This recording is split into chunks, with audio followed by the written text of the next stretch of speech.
नमस्कार साथियों, मेरा नाम है आर के सिंह। संस्कृति आईएएस के यूट्यूब चैनल पर आप सभी का स्वागत है। आज के एपिसोड में एक बड़े ही कह सकते हैं चर्चित मुद्दे की चर्चा करने वाले हैं। ये जो मुद्दा जुड़ता है ये देश के उत्तर प्रदेश राज्य से जुड़ता है, जहां पर देखें तो सूबे के जो मुख्यमंत्री माननीय योगी आदित्यनाथ हैं, उन्होंने अब फिर से एक नया फरमान जारी कर दिया है। और ये जो फरमान है खास तौर पे सूबे के जो होटल्स या फिर जो रेस्टोरेंट मालिक हैं या इसके जो संचालन करता है उनके संदर्भ में खास तौर पे है। तो देखेंगे कि आखिर ये योगी आदित्यनाथ का क्या फरमान है और इसमें किसके लिए खास तौर पे चेतावनी दी गई है और इस फरमान का संबंध किन किन से है। ये सारे मुद्दे होंगे जिन पर हम बात करने वाले हैं। चलिए देख लेते हैं आखिर ये पूरा मामला है क्या। तो देखिए, अगर हम पूरे मामले की बात करें तो ये न्यूज आई है और ये आज ही फरमान सूबे के मुख्यमंत्री ने जारी किया, जिसके बारे में ये न्यूज दी गई है। न्यूज की बात करें तो न्यूज है, in UP action will be taken against those who mix dirty things in food items. CM Yogi gave strict instruction. देखिए, सूबे के जो मुख्यमंत्री हैं खास तौर पे अगर बात करें कि जो योगी आदित्यनाथ हैं, इन्होंने खास तौर पे राज्य में जो खाने पीने की जो वस्तुएं हैं इसमें जो कह सकते हैं गंदी या अनावश्यक जो पदार्थ हैं उसके मिलाने को लेकर जो अलग अलग मामले देखने को मिल रहे थे और इसी कारण से जो मुख्यमंत्री हैं ये खास चिंतित थे इस प्रकार के मामले को लेकर। और इसी संदर्भ में अब क्या है कि ऐसी जो गंदी चीजें मिलाई जा रही थी, इसी पर अब सीएम योगी एक्शन के मूड में आ चुके हैं और फिर से इन्होंने एक्शन की बात कही है। खास तौर पे जो जूस होता है, जो दाल है, रोटी है, इस प्रकार के जो खान पान वाली वस्तुएं हैं या फिर मानव अपशिष्ट या गंदी चीजों के जो मिलावट की घटनाएं सूबे के अलग अलग क्षेत्रों में देखने को मिल रही थी, इस प्रकार की जो विभत्सपूर्ण घटनाएं हैं, इसको लेकर आम आदमी के स्वास्थ्य से जुड़ी हुई जो समस्या है उस पर खास तौर पे जो मुख्यमंत्री हैं इन्होंने ध्यान दिया। और इसी को ध्यान में रखते हुए कहें तो जो मुख्यमंत्री हैं उन्होंने फिर से एक नया फरमान, एक आदेश जारी कर दिया है। खास तरह के इंस्ट्रक्शन जारी किए हैं, उनके बारे में हम देखेंगे। तो देखिए, खान पान के जो केंद्र इस पर जो संचालक हैं, जो प्रोपराइटर हैं, जो मैनेजर हैं, इनके क्या होंगे कि अब नाम अंकित किए जाने हैं, पता जो इनके एड्रेस हैं वो डिस्प्ले करना होगा। सेफ जो होगा, जो बनाने वाला कारीगर होगा, जो वेटर होगा, उनको क्या है कि खास तौर पे देखें तो सुरक्षा या कहें तो जो प्रदूषण है इस कारण से उन्हें मास्क लगाना होगा और कह सकते हैं ग्लव्स लगाना होगा। जो होटल्स हैं, जो रेस्टोरेंट है, यहाँ पर खास तौर पे सीसीटीवी से संबंधित कुछ खास दिशा निर्देश जारी किए गए हैं। यही नहीं, अपशिष्ट जैसी या इस तरह की जो गंदी चीजें हैं इनकी मिलावट की जाती है तो जो उसके संचालन करता है, जो प्रोपराइटर है, उन पर भी कठोर कार्रवाई होगी। इस तरह की बातें कही गई हैं। संबंधित जो एजेंसी हैं, जो सेंटर्स हैं, नेशनल डी या कह सकते हैं एटीट्यूड जो स्पेशल्स है, ये क्या करेंगे, इसके जो अध्यक्ष हैं खास तौर पे जो फिलिप बैप्टिस्ट हैं, इन्होंने इस कार्यक्रम के दौरान विभिन्न विषयों पर भी बात रखी। तो ये हमने बात कर ली, इसके महत्वपूर्ण जो बिंदु हो सकते हैं उन पर। अब थोड़ा सा बात करें कि ये पूरा मामला क्या था, मैटर क्या था, इशू क्या था। तो देखिए, मंगलवार को सूबे के कह सकते हैं जो मुख्यमंत्री हैं योगी आदित्यनाथ, उन्होंने एक उच्च स्तरीय बैठक की। इसमें बड़े जो अधिकारी हैं, अलग अलग क्षेत्रों से जुड़े हुए जो प्रमुख कह सकते हैं कि जो ऑफिसर्स थे उन्हें बुलाया और सीएम योगी ने प्रदेश के सभी होटल्स, ढाबों, रेस्टोरेंट, इनसे संबंधित जो प्रतिष्ठान हैं, अलग अलग जो कह सकते हैं दुकानें हैं या जो स्थल हैं, उनसे संबंधित गहन जांच की बात की। यही नहीं, उनके वेरिफिकेशन की बात करी कि अब पुलिस जाएगी, उनका वेरिफिकेशन कराएगी, खास तौर पे जांच की जाएगी, उनसे जुड़े हुए जो विभिन्न दस्तावेज हैं, जो रिकॉर्ड्स हैं, वो क्या किए जाएंगे, दर्ज किए जाएंगे। इसके साथ ही जो आम आदमी है, जो आम नागरिक हैं, उनके स्वास्थ्य और उनकी सुरक्षा सुनिश्चित करने हेतु खास तौर पर कुछ संशोधित नियम कानून लागू करने की बात सूबे के मुख्यमंत्री ने की है।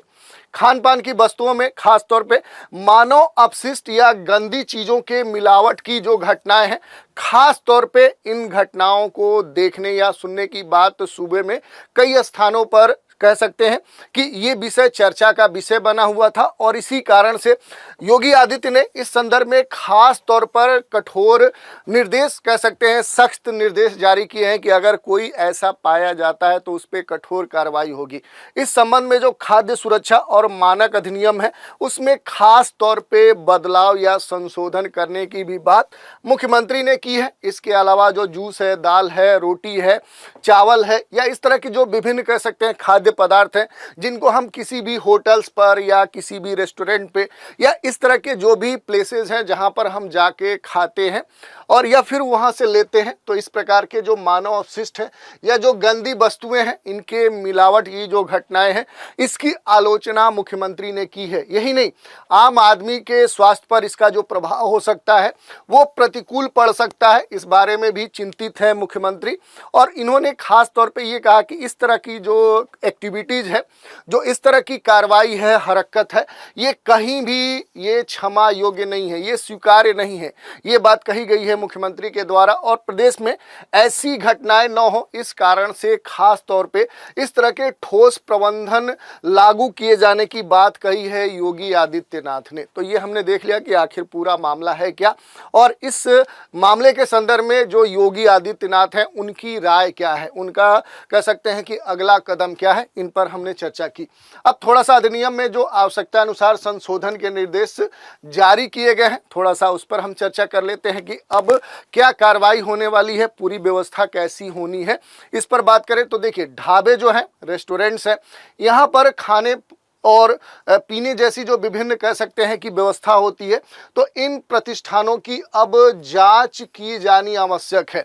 इस तरह के जो भी होटल्स होंगे, जो रेस्टोरेंट्स होंगे, उनकी क्या की जाएगी, जांच की जाएगी और ख़ास तौर पे रिकॉर्ड कलेक्ट किए जाएंगे कि वाकई में जो वो कहते हैं उतना सही है कि नहीं, जो वो गारंटी देते हैं कि हमारे यहाँ हाइजीनिक जो व्यवस्था है वो व्यवस्था उपलब्ध है, वो है कि नहीं। उनके जो फूड प्रोडक्ट हैं उनकी जांच की जाएगी, कहीं वो प्रदूषित तो नहीं है, कहीं वो बासी तो नहीं है, कहीं वो वेस्ट तो नहीं है। ये सारी बातें कही गई हैं और इसी के संदर्भ में प्रदेश व्यापी सघन अभियान चलाकर इन प्रतिष्ठानों के संचालक सहित वहाँ जो कार्य करने वाले जो भी कर्मचारी होंगे, जो वेटर होंगे, जो कह सकते हैं क्लर्क होंगे या जो भी संबंधित कारीगर होंगे, उनकी क्या होगी, खास तौर पे इन कर्मचारियों का पुलिस वेरिफिकेशन किया जाएगा। उनसे जुड़े हुए जो भी रिकॉर्ड होंगे ऑथेंटिक तौर पे, उसके रिकॉर्ड वहाँ पर वेरीफाई करने के दौरान जमा किए जाएंगे, उनकी जांच परख की जाएगी। इसके बाद खाद्य सुरक्षा एवं औषधि जो प्रशासन, पुलिस है, स्थानीय प्रशासन की संयुक्त टीम के द्वारा ये पूरी कार्रवाई शीघ्रतापूर्वक की जानी है। ये आदेश है सीएम योगी का, क्योंकि इसमें लेट लतीफी किसी भी स्तर पे बर्दाश्त नहीं की जाएगी। ये बात कही गई है योगी आदित्यनाथ के द्वारा। खान पान के जो प्रतिष्ठान हैं, यहाँ पर जो संचालक हैं, जो प्रोपराइटर हैं, जो मैनेजर हैं, इनके नाम और इनके एड्रेस जो हैं वो अंकित होने चाहिए ताकि इनकी जानकारी स्पष्ट हो सके। ऐसा हम इसलिए भी कह रहे हैं कि यूपी में कई सारे मामले अगर देखें तो पिछले सावन के दौरान भी देखे गए, जिसके कारण से एक बार ये मुद्दा खास तौर पे चर्चा में था, जिस दौरान ये कहा गया था सूबे के मुख्यमंत्री के द्वारा कि सभी दुकानदारों को क्या होना चाहिए कि अपने नाम वहाँ पर अंकित किए जाने चाहिए कि व्यक्ति को, सामने वाला जो भी कस्टमर है वो आए तो वो स्पष्ट हो पाए कि आखिर संचालनकर्ता कौन है, उसके अनुसार उसकी ये कह सकते हैं कि स्थिति हो कि वो चूज कर पाए कि हमें यहाँ से क्या लेना है, क्या नहीं लेना। ये अलग बात है, इस पर बाद में कोर्ट ने स्थिति को अपने अंदर लेते हुए कई सारे कह सकते हैं कि दिशा निर्देश जारी किए थे। तो ये मामला पुराना था जिसके संदर्भ में हमने बात की। अब देखें तो ये जो ढाबे हैं, जो होटल्स हैं, रेस्टोरेंट्स हैं, यहाँ पर खान पान के जो प्रतिष्ठान है, यहाँ पर खास तौर पे सुरक्षा को ध्यान में रखते हुए सीसीटीवी कैमरे या इस तरह के कह सकते हैं कि सुरक्षा वाले जो कैमरे होते हैं उनके लगाए जाने की बात कही गई है। इसके अलावा ग्राहकों के बैठने से संबंधित जो प्लेसेज हैं, जो स्थान है, वो खास तौर पे साफ सुथरे होने चाहिए, व्यवस्थित होने चाहिए और इस पर क्या हो कि खास तौर पे जो सीसीटीवी होता है उसका कवरेज होना चाहिए ताकि अगर कोई भी विषम परिस्थिति या कहें कि इस तरह की आपत्तिजनक स्थिति की कंप्लेन लेन की जाती है तो उसकी जांच परख की जा सके। इस कारण से ये व्यवस्था उपलब्ध कराए जाने की बात इस नए संशोधित नियम में कही गई है। यही नहीं, यह सुनिश्चित किया जाए कि हर प्रतिष्ठान संचालक सीसीटीवी की फीड को सुरक्षित रखेगा। कहने का मतलब क्या है कि अगर कोई मामला है, उसके जांच से संबंधित कोई मुद्दा आता है तो ऐसा ना हो कि रिकॉर्ड ही उपलब्ध ना हो। इस कारण से ये कहा गया है कि जो रिकॉर्डिंग है सीसीटीवी की, वो जो भी होटल्स है, जो रेस्टोरेंट है, उसके जो संचालन करता है, उन्हें सुरक्षित रखना होगा और आवश्यकता पड़ने पर पुलिस या स्थानीय जो प्रशासन होगा या जो संबंधित कोर्ट होगा उसके समक्ष कह सकते हैं प्रस्तुत करना होगा। खान पान के जो केंद्र होंगे उन पर खास तौर पे साफ सफाई की व्यवस्था की जानी चाहिए और ये सुनिश्चित किया जाए कि खाद्य पदार्थों को तैयार करने और सर्विस के समय संबंधित जो व्यक्ति है, खास तौर पे सुरक्षा के साथ क्या है कि साफ सफाई सैनिटेशन की खास व्यवस्था हो। इसके लिए वो उसके पास ग्लव्स हो, मास्क हो और उसके हेयर उस किसी भी प्रोडक्ट में ना पड़े। इसे बहुत सारे कह सकते हैं जो हिदायती कह सकते हैं प्रिकॉशन है वो ले। इसके अलावा इसमें किसी प्रकार की जो लापरवाही है वो नहीं होनी चाहिए। इसके अलावा आम जन के स्वास्थ्य हितों से किसी भी प्रकार का खिलवाड़ नहीं किया जाना चाहिए। यदि ऐसा कुछ भी पाया गया और इसी कारण से खास तौर पे सीसीटीवी रिकॉर्डिंग को सुरक्षित रखने की बात कही गई है कि अगर किसी की तरफ से अगर कंप्लेन आती है तो उस तथ्य की जांच के लिए क्या किया जाएगा, वहां पर सीसीटीवी जो टीवी है उसकी रिकॉर्डिंग को देखा जाएगा और फिर मामले को समझने का प्रयास किया जाएगा। अगर यहाँ पर बात करें तो खाद्य पदार्थों को बनाने, बेचने या अन्य संबंधित जो गतिविधियां हैं उनसे जुड़े हुए नियमों को खास तौर पे व्यवहारिक होने पर ध्यान रखते हुए सख्त किया जाएगा। ऐसा नहीं है कि कोई ऐसा एकदम से टफ हार्ड रूल लागू किया जाएगा कि इस तरह का होना चाहिए, नहीं तो फिर दुकान बंद की जाएगी। व्यवहारिक स्तर पर इसको अस्थायी रूप से लागू करने की बात कही गई है कि सारी चीज़ें क्या है कि इस नियम कानून में रहते हुए एक व्यवहारिक स्तर पर लागू हो, ताकि इसको कह सकते हैं कि जमीनी स्तर पर लागू किया जा सके। और नियमों की अगर अवहेलना की जाती है तो ये भी कहा जा रहा है कि व्यवहारिक स्तर पे तो लागू किया जाएगा, लेकिन अगर इस व्यवस्था का कहीं भी पालन नहीं किया गया तो सख्त कार्रवाई भी की जाएगी। तो ये कहे गए बातें हैं जो संशोधित नियम है, जिसके संदर्भ में जो सीएम है कह सकते हैं सूबे के जो मुखिया हैं उन्होंने खास दिशा निर्देश जारी किए। अब पूरा ये मामला हमने समझ लिया। अब इसके साथ थोड़ा सा हम बात कर लेते हैं कि इस तरह की जो व्यवस्था है, ये खाद्य जो पदार्थ है इनसे जुड़ी हुई जो संस्थान है उनके बारे में भी थोड़ा सा चर्चा कर लेते हैं, जिसमें सबसे पहला जो नाम आता है वो भारतीय खाद्य सुरक्षा एवं मानक प्राधिकरण। आप देखते होंगे कोई भी पदार्थ खरीदते होंगे तो वहाँ पर आपको FSSAI का जो लोगो है ये आपको वहाँ पर दिखने को मिलता होगा। आप सोचते होंगे आखिर ये है क्या। तो देखिए इसके बारे में थोड़ा सा हम समझने का प्रयास करते हैं।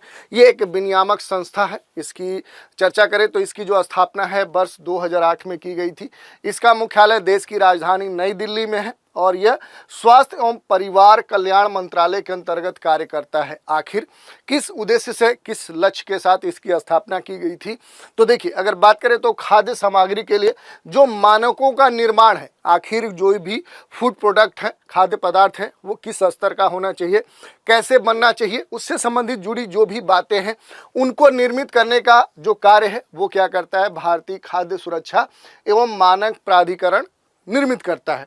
यही नहीं, इसके साथ खाद्य पदार्थों के जो विनिर्माण है, इनके जो भंडारण है, जो वितरण है, जो बिक्री है और इसके साथ जो आयात है, इससे जुड़े हुए जो विभिन्न नियम कानून है, जो व्यवस्था है, उसे भी नियंत्रित यही करता है। तो इस तरह से हमने देख लिया आखिर जो FSSAI है ये है क्या।